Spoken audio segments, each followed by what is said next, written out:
topic of today is buying things off of Kijiji or Craigslist or whatever you guys have. Oh god, bike's not warm.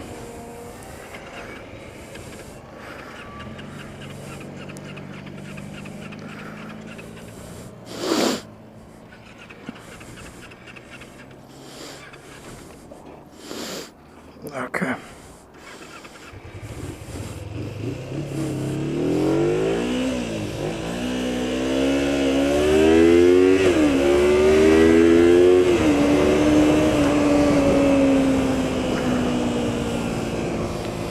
Okay. All the issues. Okay, so the topic of today is buying bikes, cars, basically anything mechanical off of Kijiji or Craigslist or whatever you guys have. And the first thing, and obviously the most important thing, is always make sure that the ad is legitimate.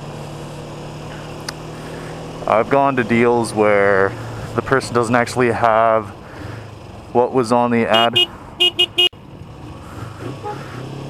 didn't actually have what was listed, or it was stolen or something. And obviously that's going to be an issue.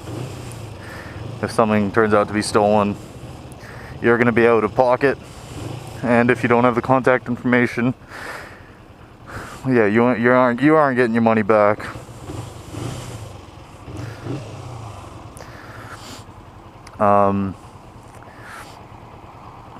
If a deal is too good to be true, chances are it is. Except for sometimes you do actually get lucky. In my case, I got my motorcycle was a GSX 1100G shaft drive, classic bike, beautiful bike, and the guy selling it didn't know what he had. I managed to convince him that it had some engine damage. I knew it was only carb issues, but you know, it's a risk taking something that doesn't actually run right on. It can be carb, it can be valve, it can be whatever, right? So what you want to do is, if there's something wrong with it, you want to make sure that you get off enough money that that you can repair it, even if it's like a worst case scenario. Obviously, worst case scenario would be whole engine's gone. You're not going to get that kind of money off, but for the most part, you should be able to get enough off that you can replace it yourself if you are mechanically inclined, or that you could just pay a shop to at least diagnose it and see what's wrong, and then you pray that it's nothing serious. But apart from that, mechanicals, make sure that you get a history, because if a bike has been trashed, at least in Ontario, you can't put a bike with a rebuilt title on the road. So stuff like that, you don't want to hand over the money and then figure out that, oh crap, now I can't put it on the road because it's not roadworthy. That all should come. Try to get it.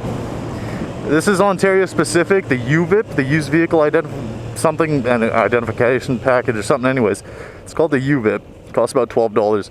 Try to get the person to throw that into any deal that you make. That way, you know how many owners the car's had, who owned it, where, and crash history. So far, I've been lucky. All of my vehicles, even if they've been $400 vehicles, have not been in any accidents. But I've seen a lot of cars that are trying to be shipped off as perfectly roadworthy, even though they're not. So if you can, get the person to certify the vehicle. If they certify it and it comes out legit, then you're good.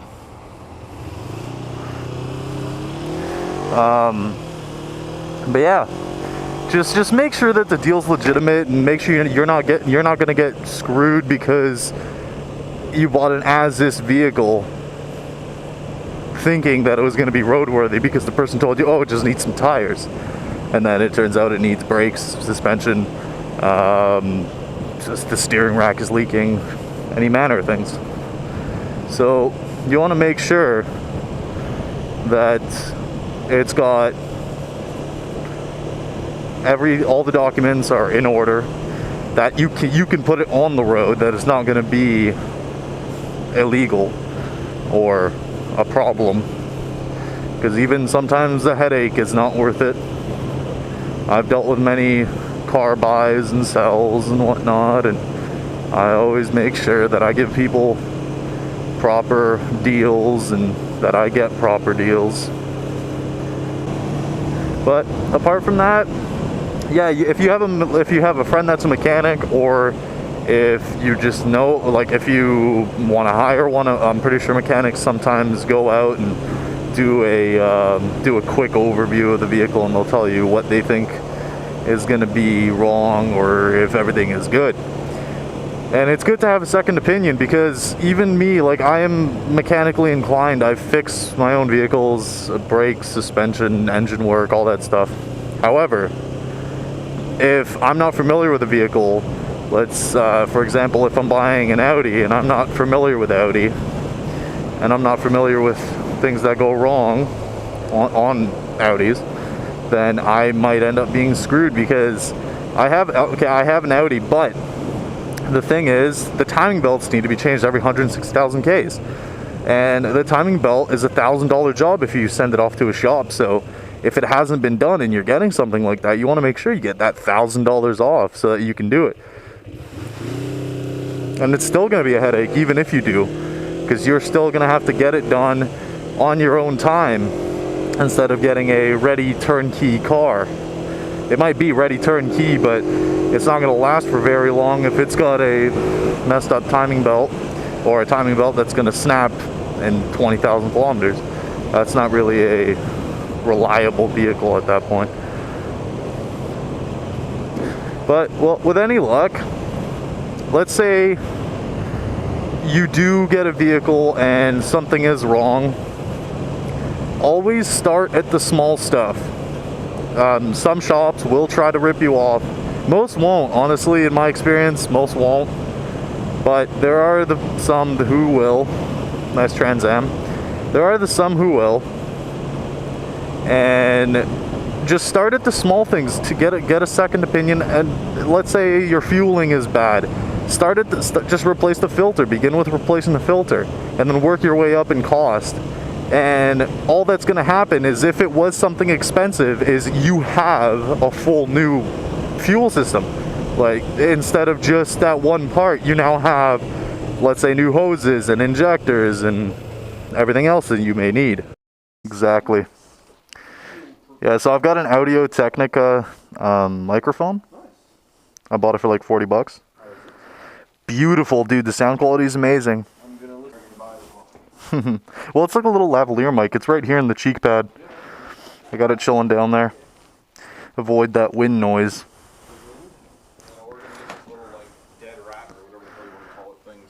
Oh yeah. Yeah, it literally looks like a dead rat. Tuck it in my pants. Shirt into pants. Yeah, my whole family thinks I'm crazy now because they saw me talking to myself on my TV. Although it's a 2-cylinder, so it sounds like... No, you know, this thing's been dropped before. It was like laid down though, so... Okay. This helmet is making my face hot. Look at this beast. Yeah. Just going to the Subaru meet. Waiting on my buddy.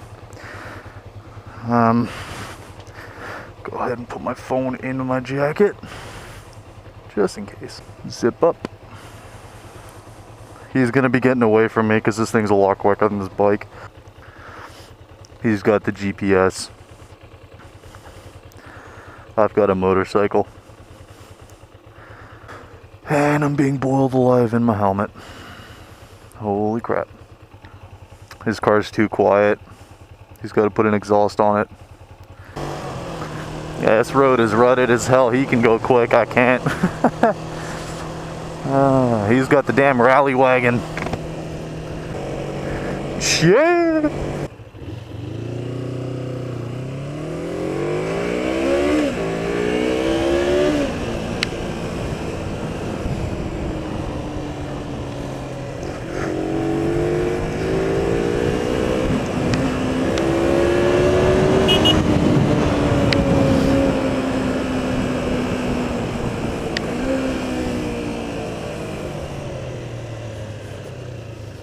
I derped! I forgot to put this on! This is like the third time today!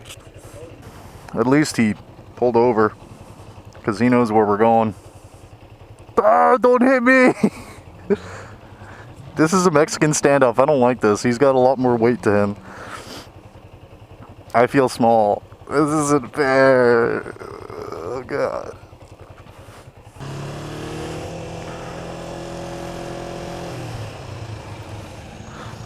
Wow, that color, that truck was made of like 4 different trucks. Sign of quality when you can make one vehicle out of 8 different vehicles.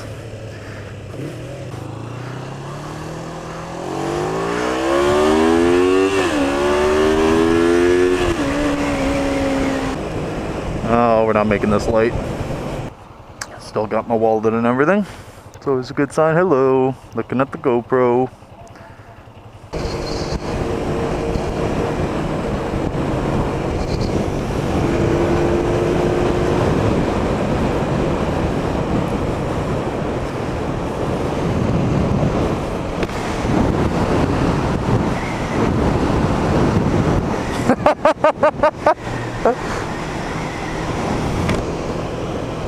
Oh, shit in my eye.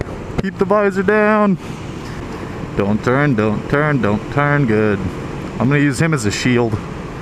Try to stay out of his blind spot at the same time though. At least he knows I'm here.